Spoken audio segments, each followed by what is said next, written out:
देखते हैं आप उसे बोलेंगे गोला। क्या बोलेंगे? गोला, क्योंकि वो त्रिविमीय आकृति होती है। ठीक है, वो ये द्विविमीय आकृति है, इसे बोलेंगे वृत्त। क्या बोलेंगे? वृत्त। तो आज जो प्रोजेक्ट कार्य करने जा रहे हैं उसमें हमें वृत्त का सबसे पहले मालूम होना चाहिए ये पूरा वृत्त क्या है, पूरा वृत्त। और वृत्त की ये वाली जो लाइन होती है, ये पूरी लाइन मान लो हमें सेलो टेप चिपकाना है, तो हमें बाहर चिपकाना है, तो इस पूरी लाइन को बोलते हैं परिधि। क्या बोलते हैं? परिधि।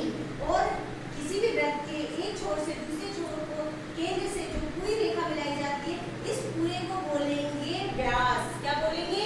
व्यास। और वृत्त के बीच में एक बिंदु होता है, उसे बोलते हैं केंद्र। क्या बोलेंगे? केंद्र। केंद्र से वृत्त के किसी भी बिंदु को मिलाने वाली जो रेखा होती है, ये जो व्यास है इसका आधा, इस केंद्र से वृत्त के किसी भी बिंदु को मिलाने वाली जो रेखा होती है उसे बोलते हैं त्रिज्या। क्या बोलते हैं? त्रिज्या। देखिए जैसे ये चूड़ी है, ठीक है, तो इस चूड़ी के बीच में मैं मान लेती हूँ यहाँ पे केंद्र, तो यहाँ से लेके यहाँ तक की जो रेखा होगी उसे बोलेंगे त्रिज्या। क्या बोलेंगे? त्रिज्या।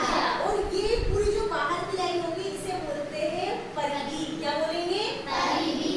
और पूरी एक लाइन यहाँ से यहाँ तक या ऐसे खड़ी या ऐसे आगे जो पूरी लाइन होगी उसे बोलते हैं व्यास। क्या बोलेंगे? व्यास। आज जो हमारा प्रोजेक्ट कार्य है, खाली उठा के लाओ, देख रहा हो, तो हम इसमें क्या करेंगे, किसी भी वृत्त का व्यास और त्रिज्या नापेंगे। तो ये हमारा क्या है?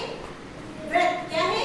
वृत्त। और मैंने ये स्केल रखा है 0 पॉइंट ऊपर रखा है और नीचे आ रहा है 6। तो ये जो मेरी चूड़ी है इसका व्यास है 6। क्या है? 6 मतलब ये पूरा। और अगर मुझे सिर्फ आधा बताना है तो कितना होगा? 3। तो इसकी त्रिज्या कितनी होगी?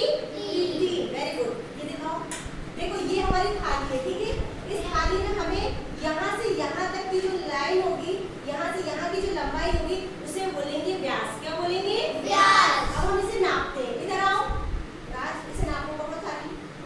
इसे हम 0 को यहाँ ऊपर रखेंगे और यहाँ नीचे देखेंगे कितना आ रहा है, ये आ रहा है 26। कितना आ रहा है? 26। तो ये 26 हो गई इसका व्यास। क्या हो गया? व्यास। व्यास कितना हो गया? 26। तो अगर व्यास 26 हो गया तो त्रिज्या कितनी होगी? 13। कितनी होगी? 13। किसने कहा था? मेघा अपनी ताली बजा दो।